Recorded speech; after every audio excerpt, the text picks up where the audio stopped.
This is the Detroit Sports Podcast Network.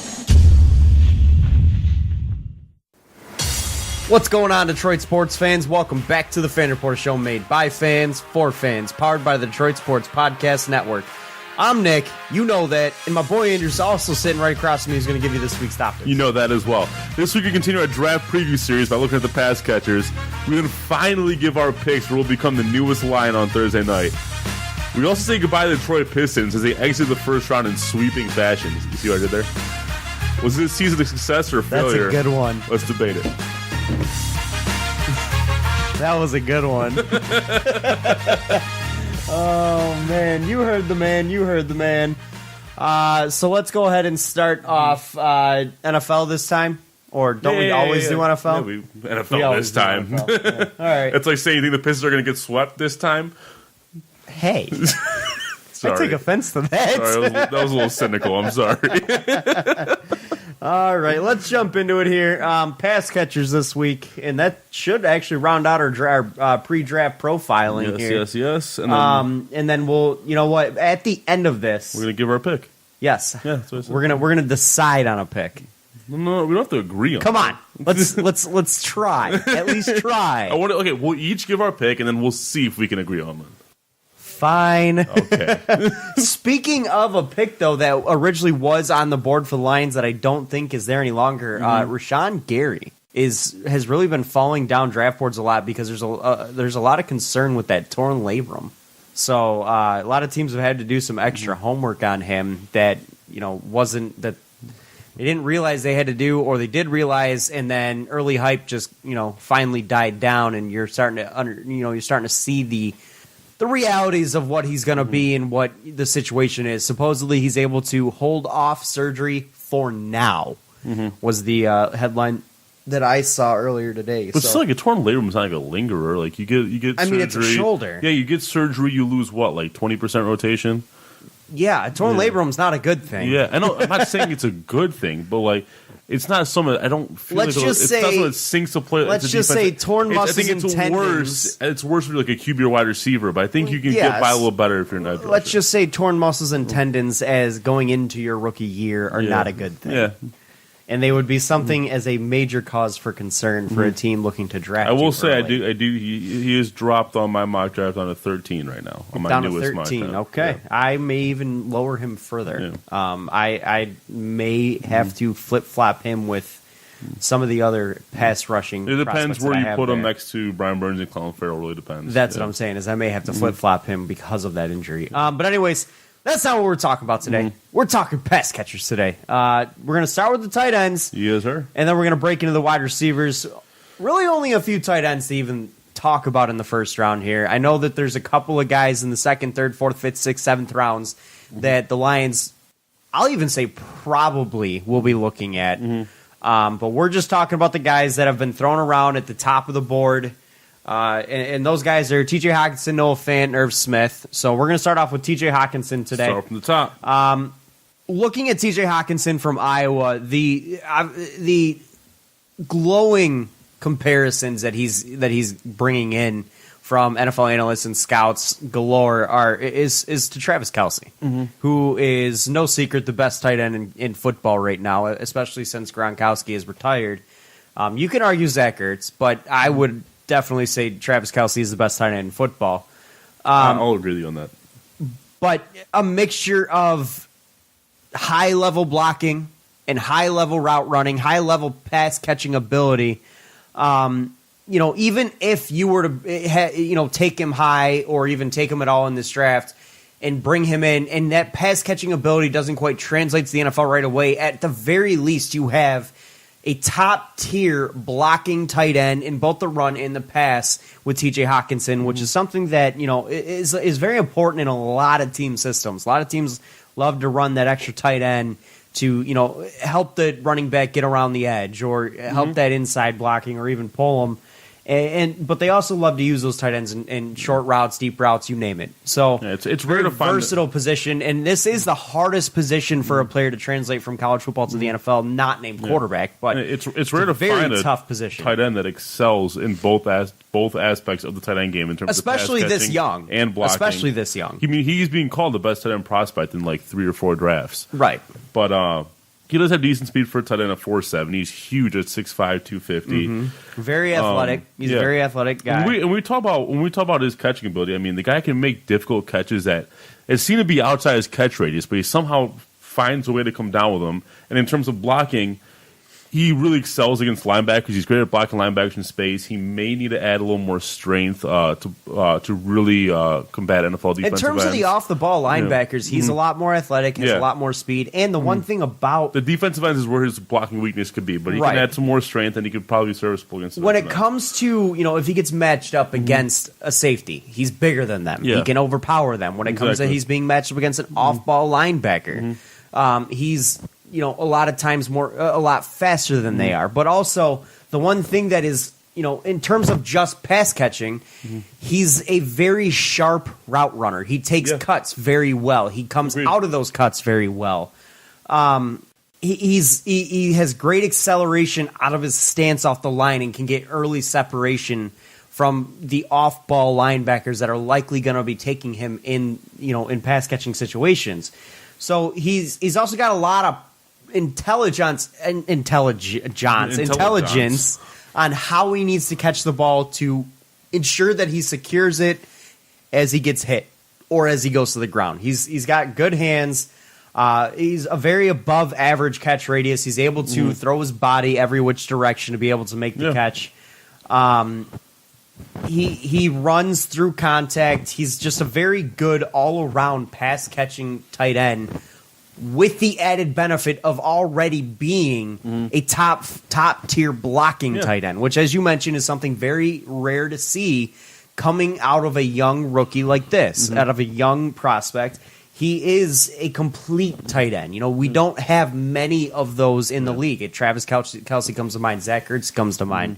I mean, there are a lot of, and Zach Ertz isn't even that great of a blocker. He's just a really good pass catcher. But Travis Kelce does it both. Yeah, there's a reason this guy's getting mocked towards the top of the Absolutely. I mean, I've seen him in that top 10 range. I know the Lions have had him mocked to him several times. Yep. So the question is whether or not you would be comfortable with the Lions taking a tight end at 8. I'm not doubting TJ Hawkins to be productive in the Lions, but I feel like we have other more pressing positions in need. I mean, obviously tight ends is a huge hole. There's no question it's a hole with the Lions, but my issue is Stafford. We've seen what Eric Ebron has become elsewhere. We've seen his pass catching abilities, especially in the red zone, and how big of a threat he's become there. Why didn't we see that here? And the common denominator from the first round tight ends that we've taken in Brandon Pettigrew and in Eric Ebron is Matthew Stafford. And I'm not saying Stafford's a bad quarterback. I think he's a good quarterback. Yeah. He just doesn't tend to use his tight ends in ways that other teams are able to utilize them. The offense doesn't really run through the tight end in the red zone as much, and that's where these players make the biggest impact, make the biggest differences in that red zone spot on the field, where they can be a threat because there's such a big target that's able to get over some of those secondary players, or able to out-muscle them, or just run a crossing route past the linebackers. He's able to. It's a guy who's almost that one good year with Stafford. What was it, like 2011? Where he had like almost 800 yards catching. That is true. That one good year. That is true. Eric Ebron put up a solid year in his second year, but wasn't great. There was a definite step up in that period. But weaknesses, I mean, there's not a lot of weaknesses from this guy. Like I said, for me, it's just mainly does he have the strength to control NFL? Right. He needs to add muscle mass to him, and the line. There are some bigger linebackers that can take advantage of that. The defensive ends are going to be able to get kind of run through him at times. So he needs to make sure that he adds muscle mass there.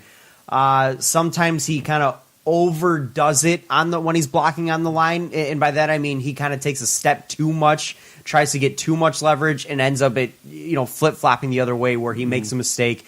The edge rusher is able to read that and get past him because of it. It's almost kind of like when a pass rusher over contains or over pressures or and corner gets over pursues. pursues. Yes, yeah. that's what I was trying to look kind of the word I was looking for. When they over pursue their their man or trying to get into the backfield, they end up running past the quarterback. The quarterback just able to step up and make the throw. That's kind of what TJ Hawkinson is sometimes known to do in his blocking patterns. He over pursues his assignment, and it causes him to blow the block and either get pancaked or just have him run right past them. All right, moving on to his teammate Noah Fant, 6'4", 250. He runs a 4.5 40. He's more of a pass catching tight end. This guy is more of a prototypical pass catching tight end. He has shown ability as a blocker, but I don't see teams really deploying him as a blocker in the NFL. You're going to see him basically be an extra receiver, aka move tight end in the NFL. I mean, you look at guys like Eric Ebron, Jimmy Graham. That's what the Lions wanted out of Eric Ebron, and this is why I would think that the Lions wouldn't go that route because we've been there, done that. Yeah. And obviously, he's not really in that 8 range. Tell me if this sounds familiar. He does struggle in traffic, and he tends to lose focus when he, quote unquote, hears footsteps. Yes, and that's Eric Ebron. We've seen that. We've read that book before. That chapter's already happened here. He does have better hands than Eric Ebron. Not saying Noah Fant cannot be successful in the NFL because I do believe he will. Well, Eric Ebron had a very successful year last year, but I do think Noah Fant has really good potential. When you say Eric Ebron to Lions fans, it tends to bring back PTSD. They cringe. There are a lot of positives to look at with this guy. He's an extreme athlete. Excels in. I mean, he was a multiple sport athlete in terms of track and field as well as basketball. Very quick off the snap. He's able to get into those seam routes and blow by his man. He's able to gain that easy separation. He's a very long runner, a lot of speed and talent. He works all over the field. And he's a very good red zone threat. He is a guy who's a bigger body, who's able to, be quick and contain the ball well, able to make plays after the catch also. So there is a lot of positives to look at there. Does have good blocking technique. However, he's still not the greatest blocker. He does have good technique, but he doesn't have it quite there yet. Could he learn to be a good blocker in the NFL? I don't know. That's possible. But the technique is there. He keeps his hands inside initially as a blocker. He's able to stay balanced and centered as a move blocker, so he's able to keep his wits about him, keep his mess centered, so he doesn't just get plowed over by a linebacker coming off the edge or something. But he is thin, and a lot of times that does cause blocking issues. He is going to have to add some mass. Maybe some of those bigger linebackers in the secondary in that mid-level route area are able to kind of knock the ball loose. He does need to compete harder on those backside blocks. He sometimes gives up on the block, especially if he gets beat. He doesn't quite try to keep his man there. But, I mean, there is a lot to like about Noah Fant. I mean, he is a very good pass catcher. The comparisons of Eric Ebron, Jimmy Graham are always there. He is a bigger body. He does have he's taller, I should say. A lot of speed, good hands, good ability, very quick off the line. A lot of things to be positive about when it comes to Noah Fant. Yeah. Lions are definite trade back candidates. So they could be trading back into a situation where you could look at Noah Fant, but because of the fact that we've already been through this with Eric Ebron, it didn't work here. I'd be hesitant to say that the Lions would be looking at Noah Fant as a possibility in the first round. Yeah. Moving on to the final tight end prospect that we're going to be talking about here, and that is Irv Smith out of Alabama. He's a little undersized at tight end, 6'2", 242, but he's still a pretty good pass catcher, but his main calling card is a yak, yards after the catch. Because basically, at 6'2", 242, that's like, he's like a big halfback, is basically what he is at that point. That is smaller than LeGarrette Blount. Yeah. So. But, and that being said also, in terms of his ability as a blocker, you could really see him deploy as a move block in the NFL in either the fullback or wingback spots. And a lot of that is due to that 6'2" size. You don't want to put him up against a defensive end. No. But he does block well in those spots. Yeah, he is a very effective lead blocker. He is, if you're trying to run the ball up the middle, he can be your lead guy there. I know a lot of teams don't run a fullback anymore, don't even roster one. Very true. But there are some situations where you can have a wingback blocker or a wingback route runner, and Irv Smith would fill that role very seamlessly. So, but go ahead and continue. Yeah, at 4.6 speed, I mean, he can stretch the field for a tight end. He's got reliable hands.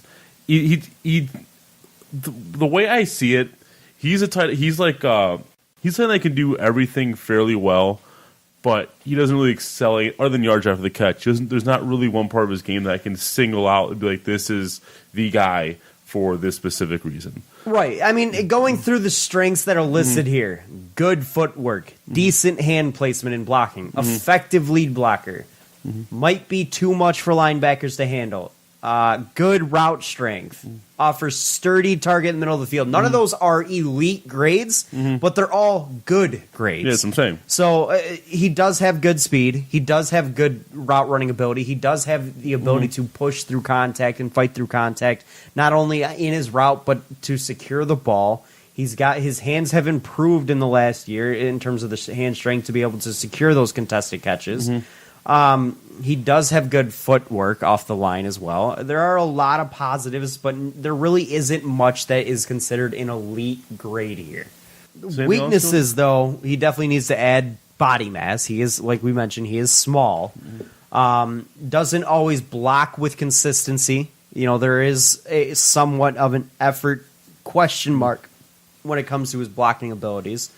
He is sometimes kind of like what TJ Hawkinson does. He does sometimes overstep and over pursue his man. I mean, real quick on the body mass thing, I mean, I don't know how much more you can add to a 6'2 frame. I mean, he's only 2 inches shorter than Noah Fant. Yeah, no, but he's already 242. Like that is true. How much you can add to that is true, but the upper body strength is primarily what they're talking about to add mass to. He definitely needs to add mass in the upper body to be able to translate to the NFL as a legitimate tight end.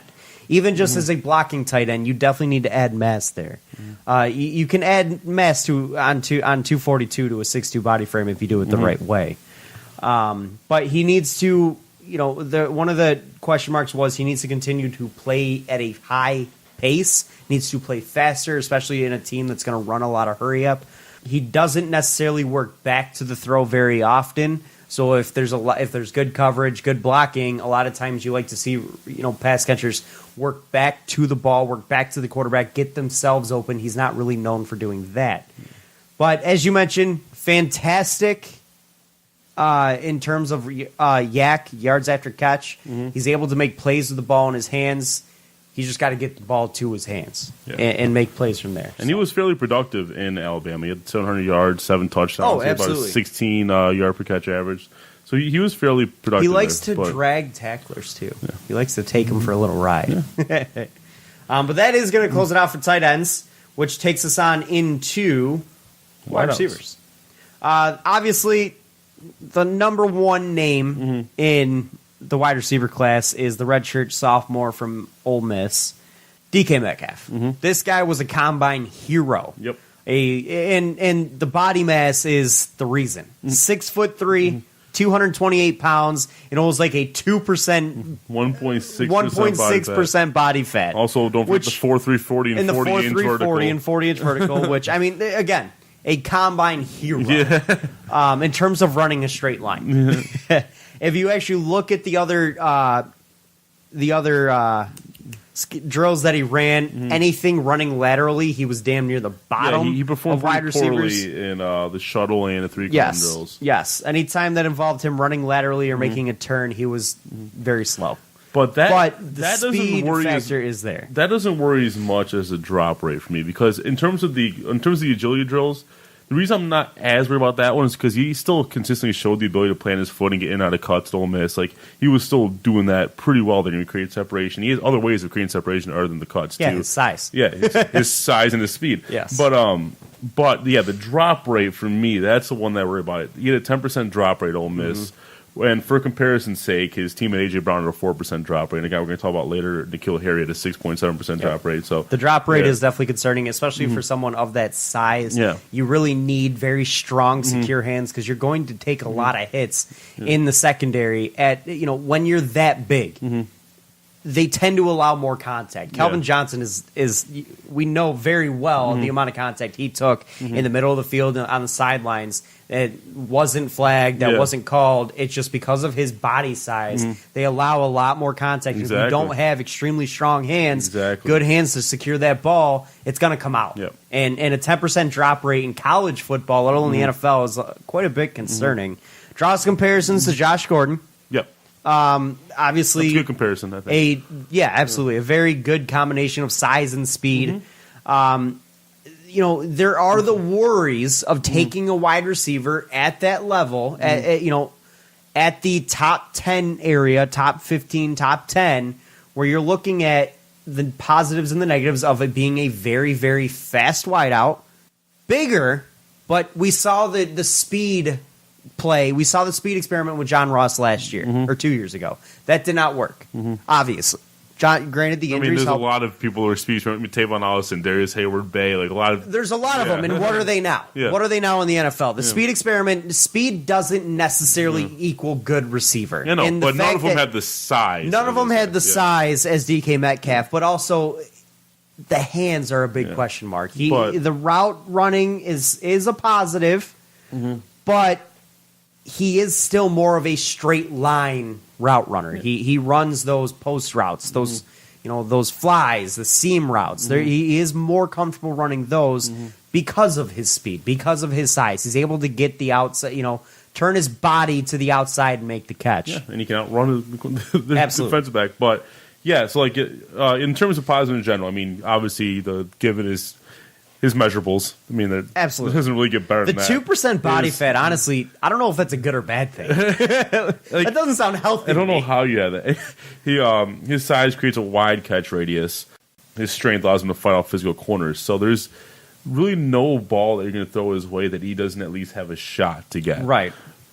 Obviously, very similar to Calvin. Obviously, with the vertical, with the abilities to turn his body, with the fact that the speed as well as the body size. Very few balls thrown his way in the vicinity are not going to be at least something he can get to. Yeah, and in the route running, he is actually a really good route runner. He gets in and out of cuts very well. He has some really good hard shoulder fakes. He uses to create separation as well, and his speed. But the big knock is the drop rate, and then you could also argue the shuttle and 3-cone drill. Yes, the one concern about his route running is he's not very creative. A lot of the better receivers in the NFL in terms of route runners are creative with the way they run their routes. They add an extra cut here or there. Yeah. They cut shorter, they cut deeper, they cut longer. They add something to their route. He is a very, give me route, I'll do it. He doesn't divert anything from his routes, which makes you wonder how much of ability is there for him to come back to the ball to make a play himself. So there is some concern there because, again, he just does. You give him route, he does that route. He does it well. Give him route, he does route. He does it well, but he's not able to. If a defensive back reads that and knows what route he's running, they're able to at least make a play on the ball.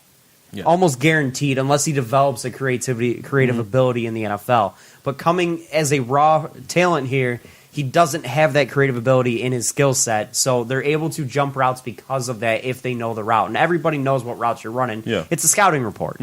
So he's got to be able to add something to his route running abilities. He does them well, but even as well as you can do them, a good defensive back, knowing the route you're going to run, can at least make a play on the ball. And that's something that he's got to correct when it comes to the NFL. And that's a nitpick. But it is something that is very important in the NFL. The best route runners in the league are able to be creative with it.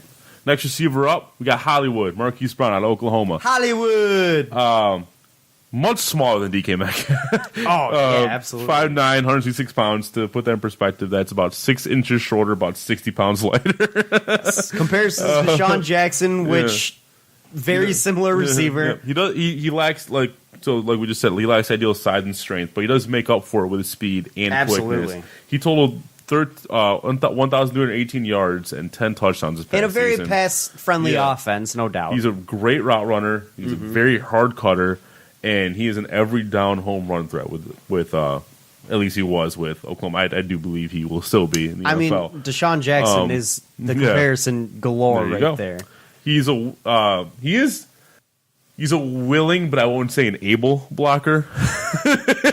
166 pounds kind of limits He's that. willing to get in there. It just doesn't work. He's willing to get dirty, but he tends to get dirty more than he gets the other man dirty. You could argue that he would be the number one receiver off the board if it weren't for the foot injury he suffered towards the end of last season. Caused him to miss the combine. He is there is a good chance he'll be ready for training camp. It's not guaranteed yet. He hasn't dropped as far as he could drop, but you can honestly make comparisons to Antonio Brown a little bit. Very good route runner, good hands, smaller great than Antonio speed. Brown, but by an inch and about 25 pounds, is it? Something like that. Something like that. I mean, there's no question he's going to add weight once he gets to the NFL level. I expect him to put 15, 20 pounds on. Imagine those fits. If the Raiders draft him, they got Marquise Brown on one side, Antonio Brown on the other. Ouch. Poor defensive backs. Could you imagine the speed problems? Oh, they get their Could you imagine lining T's table or opposite of that? Yikes. No, the comparisons that he can draw to Antonio Brown are the route running abilities, the hands abilities, the speed, the ability to take a wide receiver screen pass or a bubble screen and take it for 40, 50, 60 yards to the house. I can see a lot of that in his first year. Just a lot of screen plays. Absolutely, because they're simple. Yeah. You're not asking him to do too much. Yep. It's an easy route. It's an easy pass and catch, easy way to develop a chemistry, and it enables him to be able to be creative with the ball in his hands to make something happen after the catch. So there is a lot of potential for that to happen, especially out of the slot, because he is sized to be more of a slot receiver. Granted, who knows how they're going to use him? Who knows? I really do wish that he was able to do. I want to know what his 40 time is. Like, I really do want to know. I do too. I really wish he was able to, because do you think he's think he's faster than DK Metcalf? Just from game film, he seemed faster than DK Metcalf. But it's hard to just predict someone's going to run off 4 that and the shorter legs makes him look faster. Yeah, that's true. Very true. DK Metcalf does have those long strides. Yes.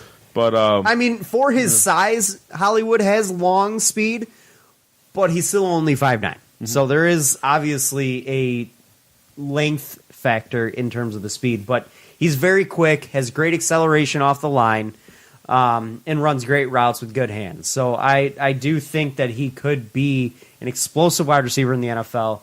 But like you mentioned, because of that foot injury, there is a lot of concerns there to go with his size. There are concerns over long-term durability because of the size, because of the injury issues in college. I mean, the biggest knock against him is the fact that he's only 5'9", 166 pounds. He's going to have to add at least 20 pounds on, honestly, by training camp for him, or at least by the end of preseason, to be able to be a true factor at wide receiver in the NFL. I mean, what was Deshaun Jackson's weight coming in? Can you pull that up for me real quick? I can find that. But he doesn't have the best hands because he doesn't have the biggest hands, but he's got average to above average hands when it comes to contested throws, which you'd expect out of a guy his size. Coming in, he was 6 feet tall, 178 pounds. So not 12 I'll be honest pounds. with you, I did not think Deshaun Jackson was 6 feet. I didn't either. He might have shrunk, or was he on his tiptoes? But only 12 pounds heavier. Yeah. So there is that. But he's not a guy who's going to win those 50-50 balls. Obviously, size is the reason. Google lists him as 5'10". The NFL Combine site lists him as 6 feet. I'm very confused. Interesting. Maybe he lost a couple inches. The one problem I have with the fact, because he is such a speed-burning wide receiver, you wonder of the home run ability in terms of the deep routes, the fly routes, just, beat your man, go get it. Well, the problem is, you think that'd be a nice tool that he has in his arsenal. When it comes to tracking the ball on those deep routes, on those deep throws, he tends to kind of swerve back and forth. He doesn't have good ball tracking abilities to make those plays. It tends to slow him down. He's not able to get to some of the balls that he should be able to get to because of that. So that is something that he's going to have to kind of rein in and get better at to make that next step into the NFL. You know, every time I hear the nickname Hollywood, what it makes you think of, he's not like this kind of person from what I've seen. You ever seen the comebacks? Yes. Remember Trotter? Yes. Jeremiah Trotter. Or what was his name? Jeremiah Trotter was an actual NFL linebacker. Yeah, I just remember Trotter. I don't remember what his actual name was in the movie. Like, I just remember they just called him Trotter. Right. But so one he would guy, come in with the glitter on his jersey, the flashy earrings. He had like a cheerleading squad behind him as he walked in the locker room. One kind of concern I have with Hollywood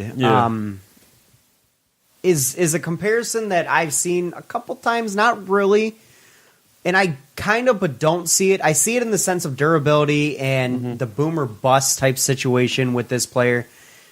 Is Ryan Broyles. And Lions fans know who Ryan Broyles is. He was an Oklahoma receiver. We drafted him. Had home run ability, not very big, 5'10", 192 pounds, not a big receiver, had the injury issues. Had some big games, too. He did have really big games at Oklahoma. He was a big-time player at Oklahoma. No, I'm talking with the Lions. He had some big games. I only remember him playing like 7 or 8 games. He always had an ACL or something wrong with him. Yeah, he was constantly hurt. But it was a very boomer bust type player when the Lions took him because of will he be healthy? Is the size a factor? There is a lot of positives, but will we be able to see those positives at the NFL level? So I see the boomer bust type comparison between Ryan Broyles and Hollywood here as well. Coincidentally, they're both Oklahoma receivers. Moving on to the next guy, A.J. Brown, teammate of DK Metcalf, another Brown. Now, you could really make the argument just based on numbers that A.J. Brown is a better receiver between the two Ole Miss receivers. It's just he doesn't have those measurables that DK has. Right. So he's 6 feet tall, 226 pounds. He did run a 4.4940, which is still really fast. He's not as strong as DK. Yeah. He did a lot of his work at Ole Miss. He did a lot of his work out of the slot until DK Metcalf got hurt. But he's a very much like Marquise Brown. He's a really good route runner, but he uses his combination of strength and quickness to gain separation. But his biggest calling card, at least from what I've seen, is he's a fantastic after-the-catch runner. We talked about Marquise Brown being deployed in screens his rookie year. I really think A.J. Brown is going to be... Because one of the big reasons is he struggled a bit in Ole Miss against press man coverage and against bigger corners, and the screen is a way to avoid that. You're not going to get... It's not often you'll find man coverage on the screen.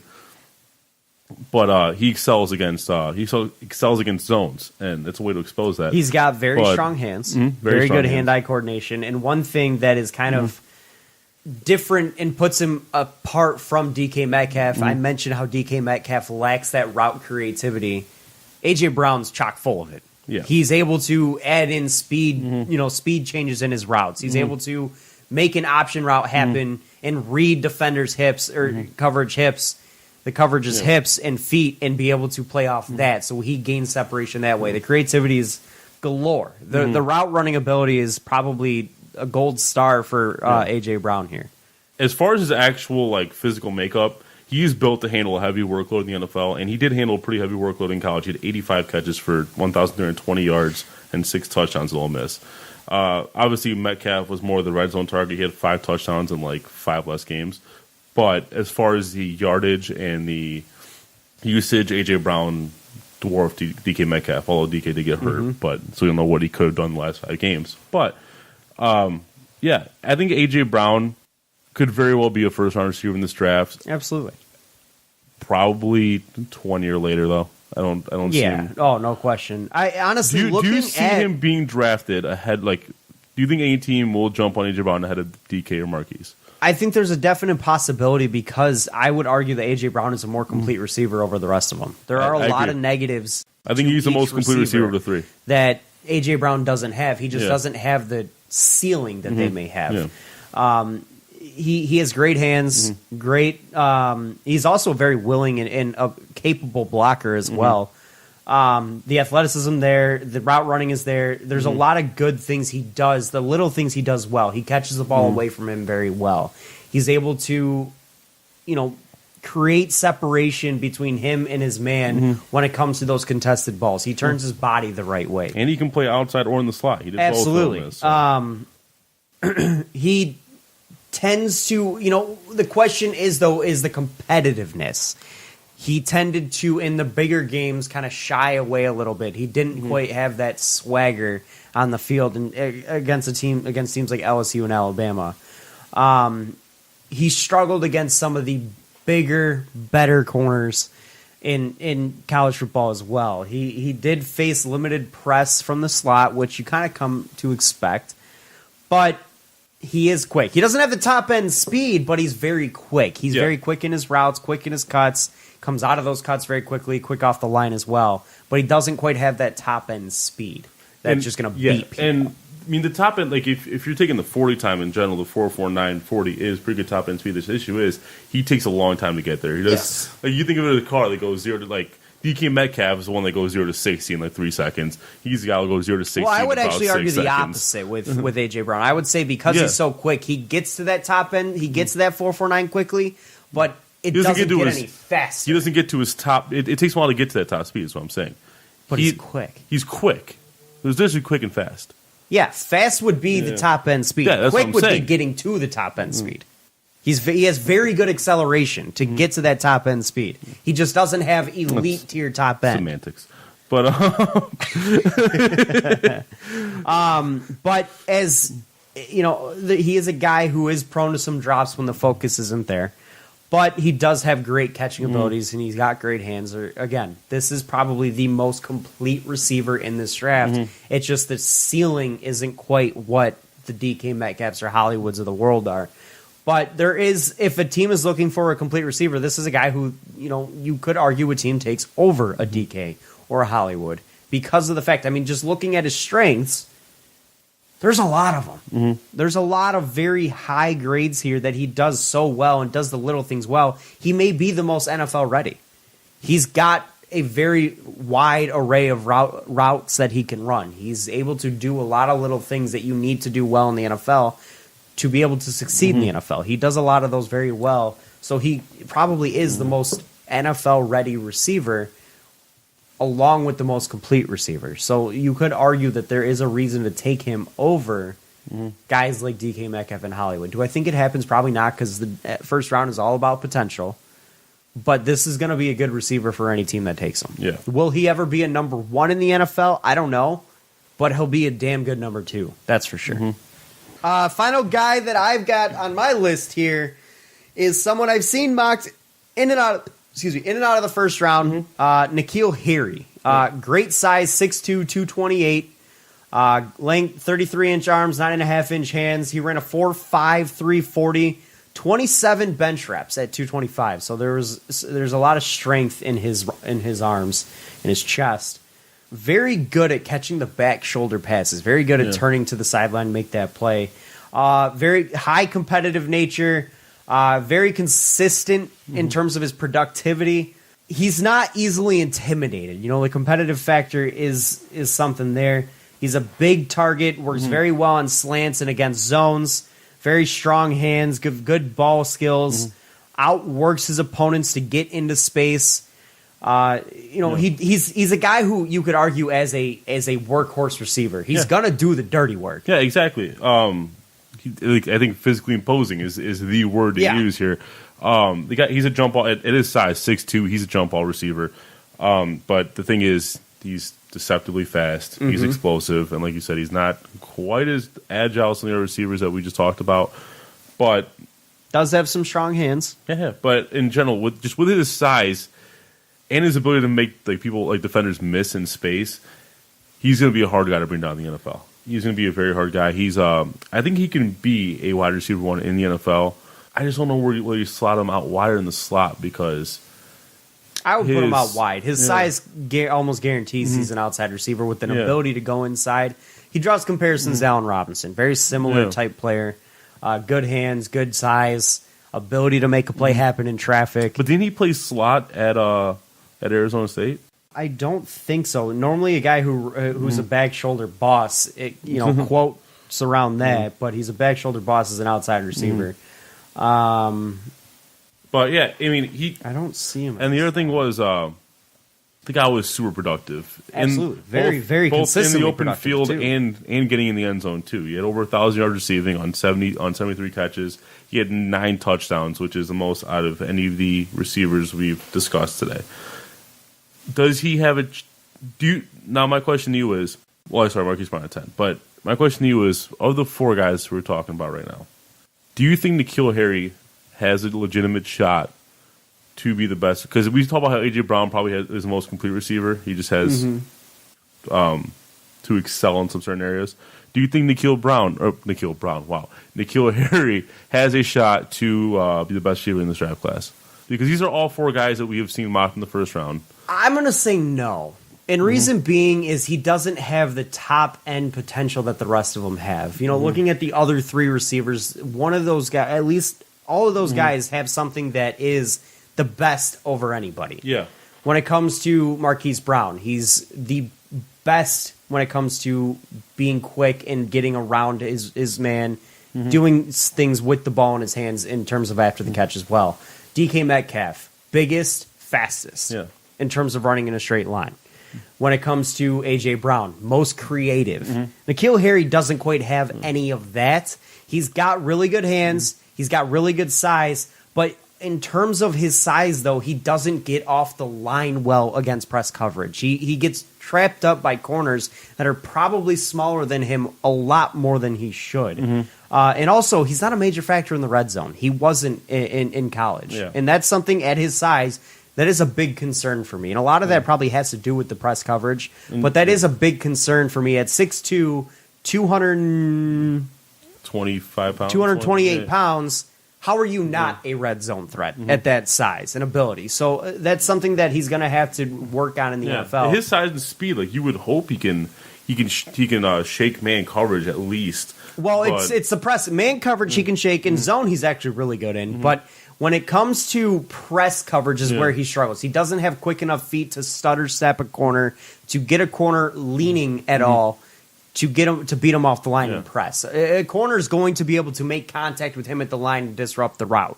And that's something that he's got to work on and get better in when it comes to the NFL, because in the NFL, it happens a hell of a lot more than it does in college. Because you're pressing them at the line and jamming them at the line as a corner a hell of a lot more in the NFL than you are in college football, and that's something that he struggles with.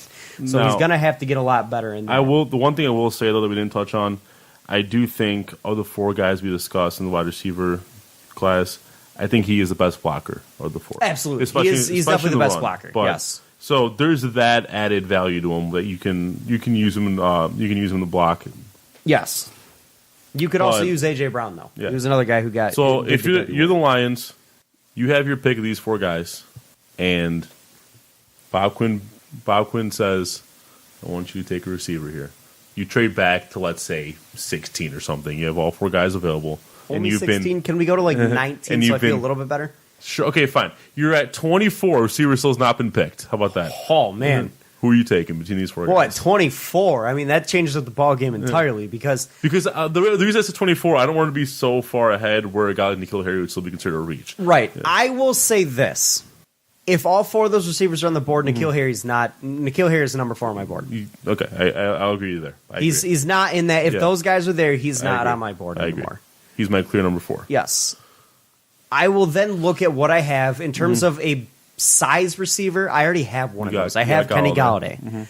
In terms of a slot receiver, that's a big need. Danny Amendola is here, but on a 1-year deal, and he's old. You don't know what kind of potential is there. So a guy like Marquise Brown is intriguing, but also A.J. Brown is intriguing. DK Metcalf is intriguing because of the both abilities. Those guys could fill the Golden Tate role, and with Marquise Brown in terms of just the pure speed and the route running ability, and A.J. Brown with his ability to create after the catch like Golden Tate did. I would probably go at 24 A.J. Brown. Reason being, he is the most complete receiver. After the yak guy, the yak abilities are there, as well as the fact that he's a creative route runner. I already have my big play guy in Kenny Galladay. I'd like to see another big play guy and someone that can catch the ball in the backfield and do something with it. And that's why I would like to have A.J. Brown there. I may get fired for passing up on Hollywood and DK Metcalf, but I'm going with a guy that I can have as a very comfortable, complete receiver, ready receiver at my number 2 spot behind KG. I think I agree with you. Though I still would say Metcalf is still probably my favorite receiver on the board. I would say the best fit for us is AJ Brown.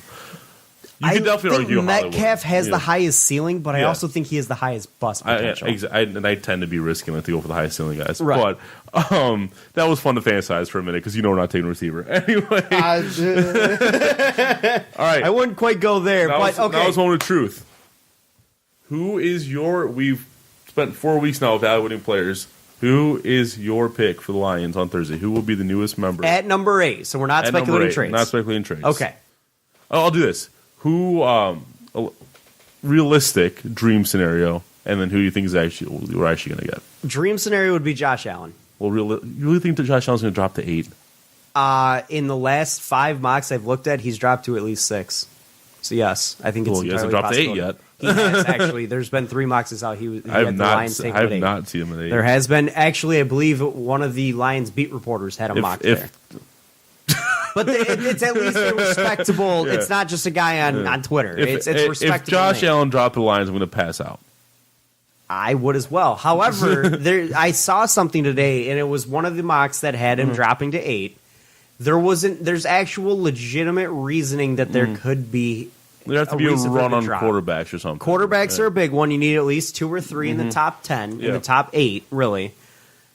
2, I think, is definitely likely. I mean, I think there's a couple of teams in there. Plus, you got to add in the trade factor. Yeah. So you could look at 3 quarterbacks. If 3 quarterbacks are taken there, I think there's a legitimate shot that Josh Allen drops to 8. I do think you'll have at least 2 quarterbacks in the first round. Absolutely. In the first 8. My first picks. mock draft, I had 3 in the top 10. My second mock draft, I had 2. But still, you're going to get at least 2. I think there's at least 2. And if there's 3 quarterbacks taken in that top 8 area, there's really only 2 teams beyond that you can even consider taking Josh Allen, and then you also look at some of the other potential names up there. I've seen guys like Ed Oliver jump up to the 3 spot.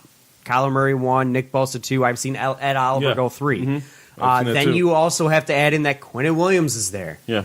There's a lot of other names, and then you add in the other quarterbacks. I would be shocked if Quinn Williams dropped to 8. I would. Oh, not at 8. Not at 8. I'm talking at number 4, 5, 6, 7. So, if that guy's there, there's a definite possibility that you could see Josh Allen continue to fall because that's only 1 quarterback taken in the top 5. So who do you? So then you add in Drew Lock, Dwayne Haskins. There's potential there. All right, enough on the fantasy scenario. Who do you think is going to be a Lion? I think the most likely scenario, the Lions are able to take, the most likely potential guy that I like the best at number 8 is actually one of 2 guys, either Montez Sweat or Ed Oliver. I've seen both guys mocked heavily to the Lions. We might have some agreement. I think both guys have been mocked heavily to the Lions, and for good reason. Ed Oliver has skyrocketed up boards lately. Yep.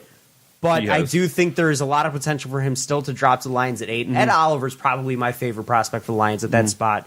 He plays so well at the 3 tech. You can even stand him up if you really want to. He can move all over. He's such a versatile prospect. I would love to have him alongside Snags Harrison and opening up lanes for guys like Romeo Okwara, Devon Kennard, and let them make things happen in that backfield there. My dream scenario, just because me personally, I don't see Josh Allen dropping. I have Devin White dropping 8. I really don't think he drops either. So I've seen him go as far down as 11. I think that guy who did that mock is. I've seen a few. I think they're all idiots. I'll tell you right now, Devin White is my 4th favorite prospect in this draft. Yeah, I will be so happy if he fell to us. But, and I'll even show you my mock draft, who I had the Lions getting at number 8, Ed Oliver. That's who I fair have. enough. I love that pick. Don't I have get me wrong. Montez Sweat getting off the board before us because there were those reports coming out that the Giants are crazy about drafting an edge rusher.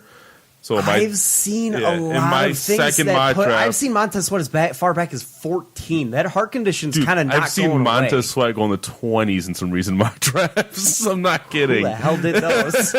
But so I don't think that's going to happen. No, don't get me wrong.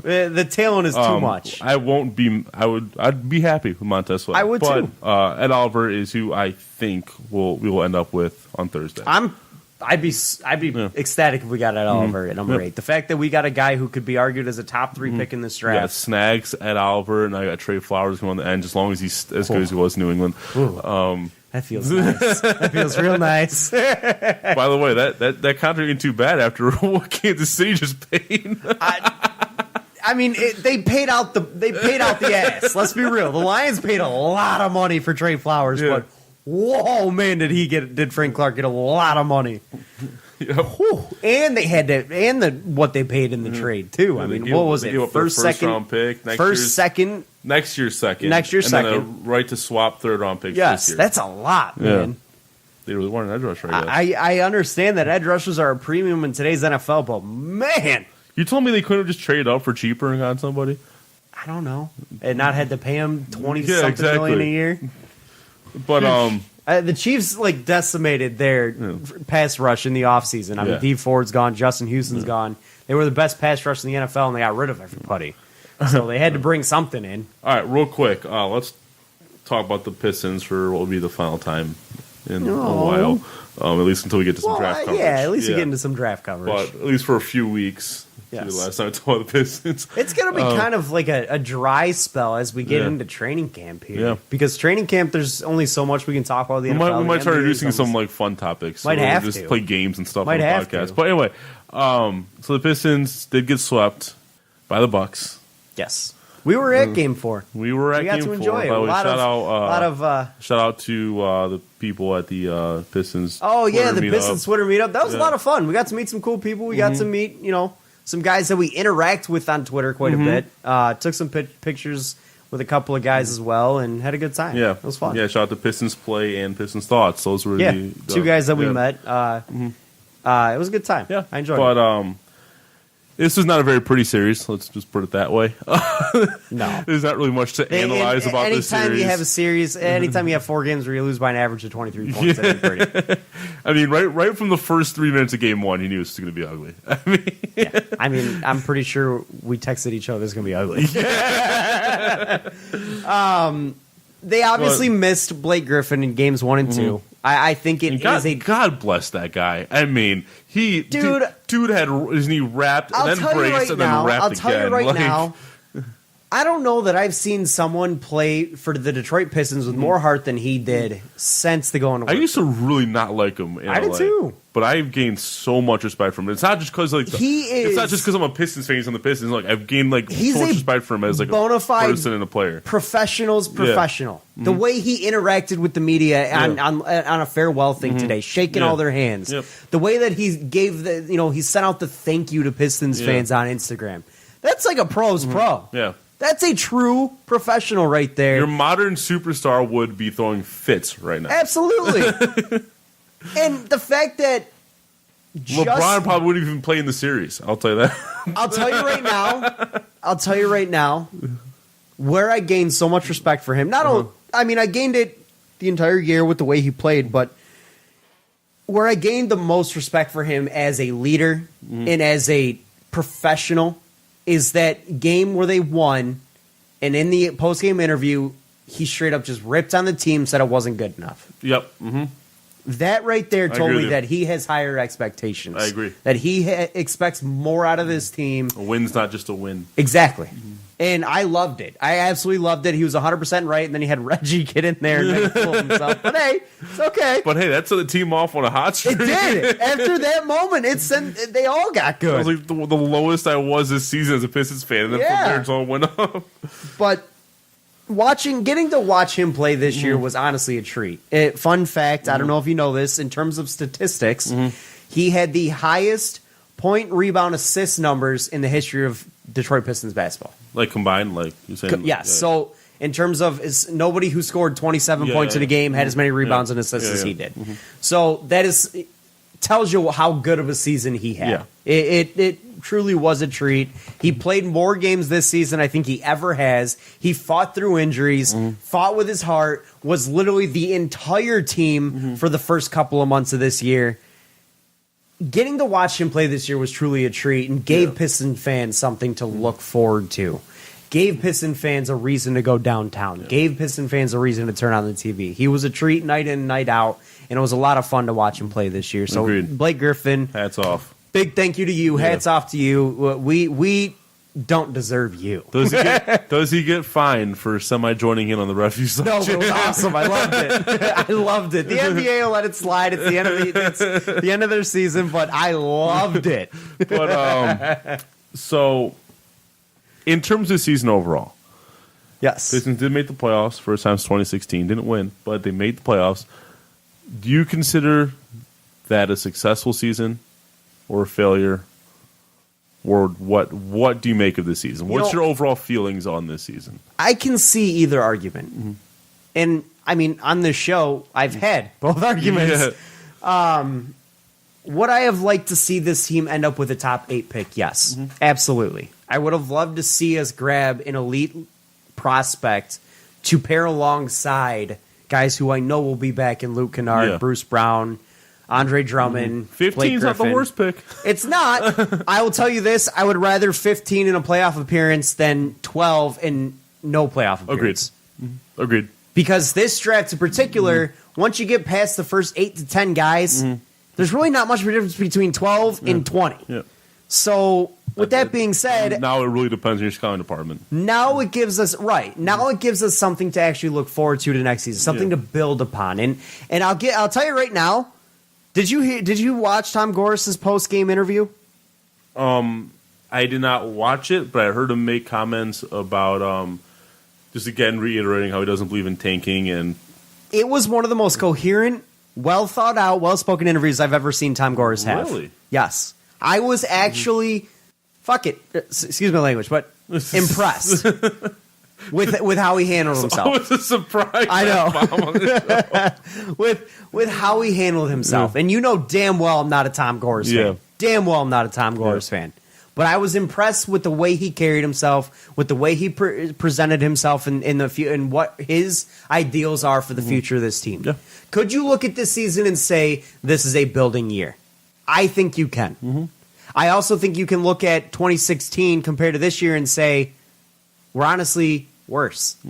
We're worse off. We're capped out. We don't have young, as much as I respect Blake Griffin, team. I do think that trade did set us back. I do too. And as good as he's been, I do think it hindered us quite a bit for at least a couple years. Now there is some flexibility this offseason for them to make some moves. They do have expiring deals going into next year. Reggie Jackson, John Lure, Langston Galloway. That's $27 million in expiring deals that are movable in this offseason, especially Reggie Jackson's. Yeah. Especially Langston Galloway's. John Lure's might be a little bit tougher. But you do have movable contracts this offseason that you can either bring in a name. Obviously, the popular name thrown around the media is Mike Conley, which I would hate. I agree. I would absolutely hate it. But there are names that you can bring in. Maybe you can look at an Andrew Wiggins. Maybe you can, which again, I don't love, but it does fill an obvious need. It does fill a scoring need, but it also fills a wing need. Yeah.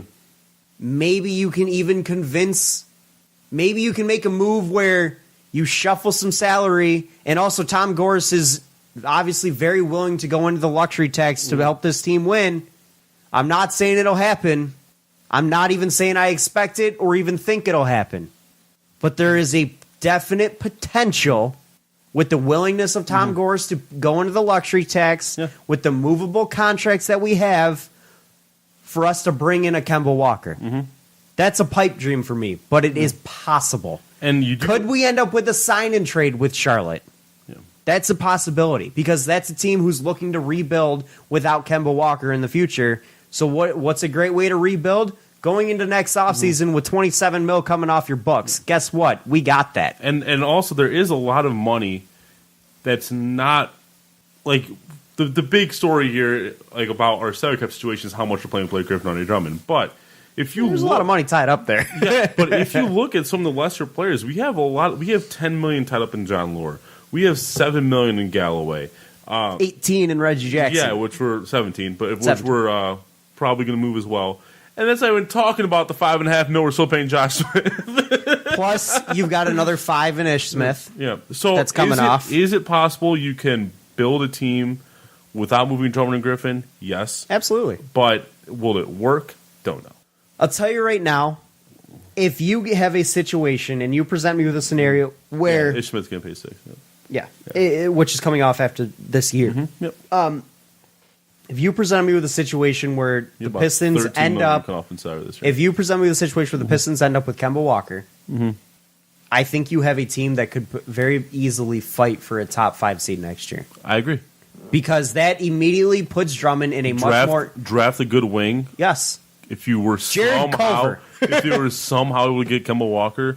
Oh, I would love it. We're not getting him, but I would love Jared Culver. But if you got yourself into a scenario where you get yourself a Kemba Walker, it immediately makes Andre Drummond much more comfortable because he's no longer a guy that you have to feed the ball 15 times a game down low and force him to put up shots he's not comfortable with.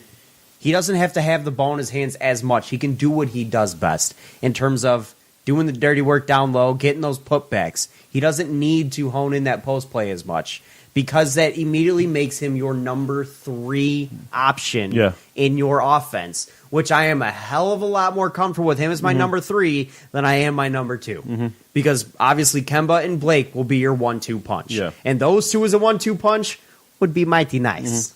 Mighty nice. That's what I want from him. I want him to be able to not have to focus as much on trying to become a 3-point shooter, trying to become a post. If the guy just got a 15-footer, I'd be happy. Just become a big body down low. Yes. Clean up the glass. Yes. I really do want him to get his, really work on his post finishing. Yeah, well, because he, in the playoffs especially, struggled big time with Brook Lopez. Brook Lopez gave him fits down there. And I really need him to... You need to be strong. That's what he needs to be stronger. That's what I want to work on most of this offseason. I don't want Dwayne Casey to try to make him a 3-point shooter again. No, I want him to try. I don't know what the mindset is behind a guy who doesn't have any ability outside 5 feet. To then take him to 25 feet. To try to make him the prototypical NBA big now. Let's get something in between here. Let's take a 5-footer. Start with making him a mid-range shooter and then let's go to maybe give him a 15-footer first, and then give it a couple years, a 20, an 18-footer, and then when he turns 30, after he has to kind of revamp his game a little bit because he's getting a little bit older, then let's look at the 3-pointer. But for now, get that inside game perfected. Give him a 15-footer that he can take a couple of times a game with consistency, and I'm happy. But I do want to see Drummond work on that strength down low because he really shied away a lot in these playoffs, and it really frustrated the hell out of me. Force him into shots that he's those weak baby hooks that are not his forte. He needs to be able to use his strength and size because, again, very few nights is he not the strongest man on the floor. He needs to show that and use that to the best of his ability because it's going to be his advantage more often than not. And if he does that, he's going to not only get to the line, but he's also going to put up more points and be much more efficient down low. And if you add in a top-flight point guard or a good point guard to that, along with Blake Griffin, you got a 3-headed dragon there that is a truly, something teams should be scared of. Obviously, Kemba Walker's a pipe dream, but there are other guys out there that we can look at that can fill in that role. Yeah. Ish Smith is a likable player. I like him personally, but he's not that role. He's a backup point guard with a lot of issues scoring the basketball. Yeah. They also need to put some scoring on that bench. Let me tell you. Kalen Lucas. But going into the offseason, there's a lot of things that they can do to make this a better basketball team. As far as whether this season was a success or failure on my end, I can't call it a failure because we made only our second playoff series since 2008. Right. But so that alone, I can't call it a complete failure. But I guess I can't be fully optimistic about this team until I see them have a good offseason because it's been so long since we've had a good offseason.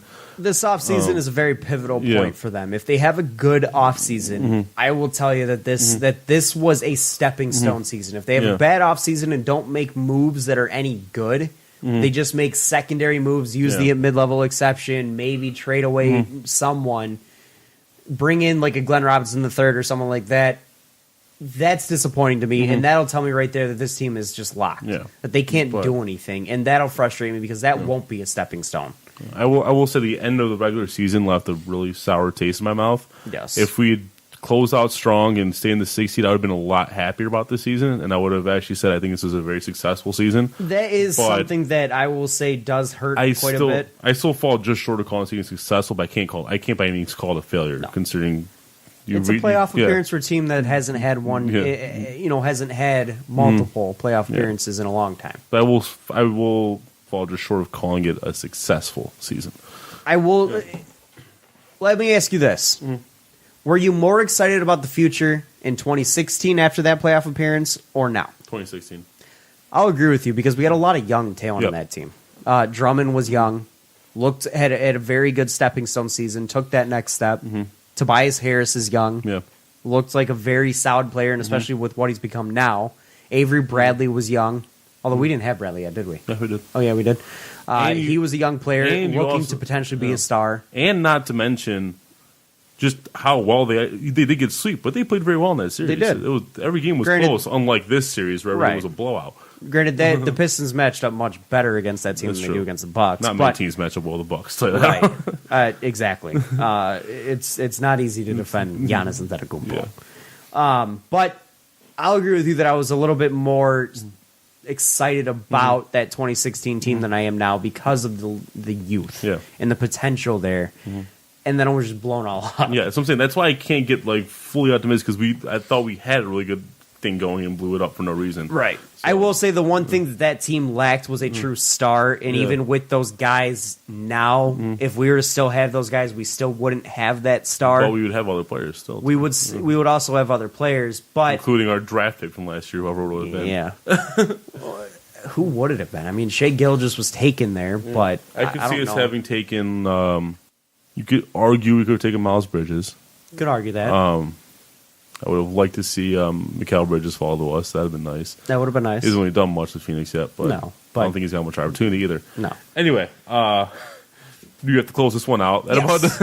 But there is some positives to look forward to. There are some positives and negatives from the season. You look at the end of the year that was left a sour taste, but there are some positives to look at from this year. They did make the playoffs. This offseason is without a doubt pivotal for the future of this franchise. Absolutely. So, but anyways, guys, we thank you for watching or listening. Yeah. Sorry. Wrong show. Yes, wrong show. We thank you guys for listening.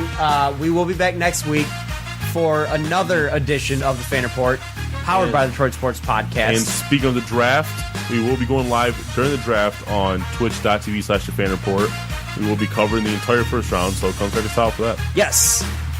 We like to have a lot of fun with our draft, Thursday at 8 p.m. Draft night. Thursday, 8 p.m., yes. We have a lot of fun with the draft coverage. I mean, one year we did suits. Last year we did jerseys. I think you wore jerseys. We both wore jerseys. That's right.